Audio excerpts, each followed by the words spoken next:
오늘도 자식 걱정, 손주 걱정에 밤잠 설레고 계시지는 않습니까?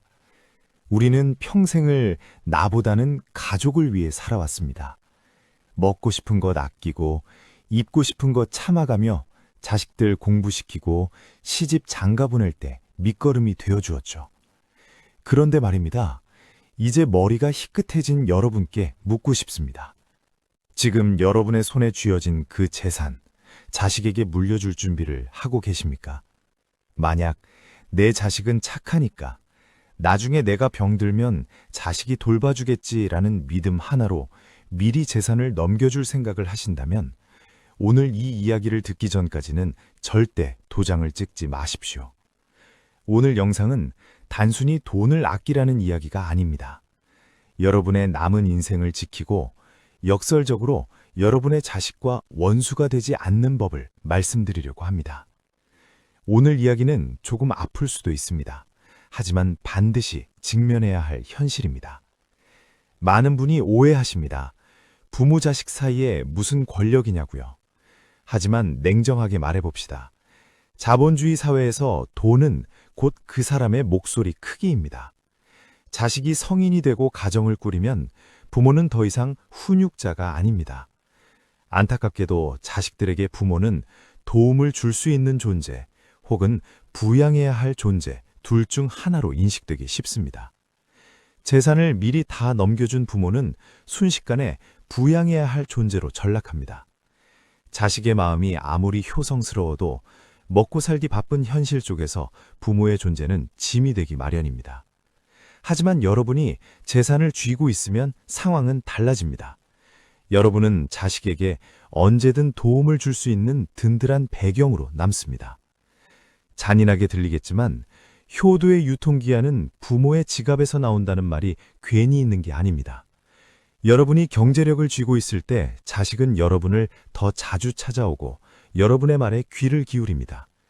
그것은 비굴한 것이 아니라 인간의 본능입니다.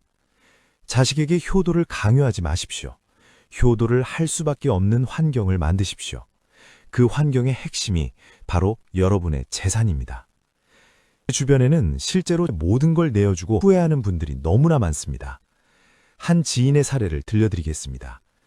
평생 공무원으로 일하며 번 돈과 살던 집을 아들의 사업자금으로 내어준 박어르신 이야기입니다. 아들은 큰절을 하며 아버지 노후는 제가 평생 모시겠습니다 라고 약속했죠. 결과가 어땠을까요? 아들의 사업은 3년 만에 어려워졌고 집은 경매에 넘어갔습니다. 아들은 미안하다는 말 한마디 남기고 소식이 끊겼습니다. 박어르신은 지금 작은 고시원방에서 외롭게 지내고 계십니다. 여기서 중요한 건 아들이 나쁜 놈이라서가 아닙니다. 자식의 사업 실패는 곧 부모의 파산으로 이어지는 구조를 부모 스스로가 만든 것이 문제입니다. 젊은 자식은 실패해도 다시 일어설 시간이 20년, 30년이 있습니다. 하지만 여러분은 어떻습니까? 지금 가진 것을 잃으면 다시 채울 시간이 없습니다. 자식의 간절한 눈빛에 마음이 약해지지 마십시오. 자식의 앞길을 열어주는 건 돈이 아니라 부모가 꼿꼿하게 제자리를 지키며 자식에게 손 벌리지 않는 모습 그 자체입니다. 그렇다면 어떻게 해야 할까요? 자식이 힘들다는데 외면만 할 수는 없지 않습니까? 여기 지혜로운 3가지 원칙이 있습니다. 첫째, 죽을 때까지 내 명의를 지키십시오. 집이든 땅이든 내가 눈 감기 전까지는 내 이름으로 되어 있어야 합니다. 자식이 세금 문제를 들먹이며 명의 이전을 요구하거든 내 마음 편하려고 그러니 이해해다오 라고 단호하게 말씀하십시오. 둘째, 빌려주는 것이지 주는 것이 아님을 명확히 하십시오. 정말 도와줘야 할 상황이라면 차용증을 쓰십시오. 부모 자식 사이에 무슨 차용증이냐 하겠지만 이 종이 한 장이 자식에게는 책임감을, 여러분에게는 최소한의 법적 안전장치를 제공합니다. 셋째, 나를 위해 먼저 쓰십시오. 자식에게 물려줄 돈을 조금 떼어 여러분의 건강과 취미에 투자하십시오. 부모가 아프지 않고 즐겁게 사는 것이 자식에게는 수억 원의 유산을 받는 것보다 더 큰 효도입니다. 여러분이 행복해야 자식도 마음 편히 제 삶을 삽니다. 사랑하는 시니어 여러분, 자식을 사랑하는 마음은 세상 그 무엇보다 숭고합니다. 하지만 그 사랑이 여러분의 노후를 파괴하게 두지 마십시오.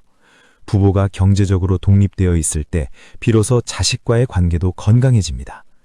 명절에 자식이 찾아오는 이유가 돈 때문이 아니라 부모님이 보고 싶어서가 되게 하려면 여러분의 지갑은 닫혀 있고 여러분의 마음은 열려 있어야 합니다. 오늘부터 자식의 부탁에 안 된다라고 말하는 연습을 하십시오.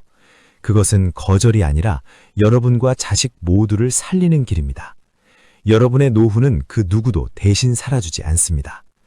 오늘 이 영상이 여러분의 소중한 노후를 지키는 작은 등불이 되었기를 바랍니다. 영상이 도움이 되셨다면 주변 친구분들에게도 공유해 주십시오. 여러분의 생각은 어떠신가요? 자식에게 재산을 미리 줘야 할까요? 말아야 할까요? 댓글로 여러분의 지혜를 나눠주십시오. 구독과 좋아요는 여러분의 품격 있는 노후를 응원하는 저희에게 큰 힘이 됩니다. 끝까지 들어주셔서 감사합니다.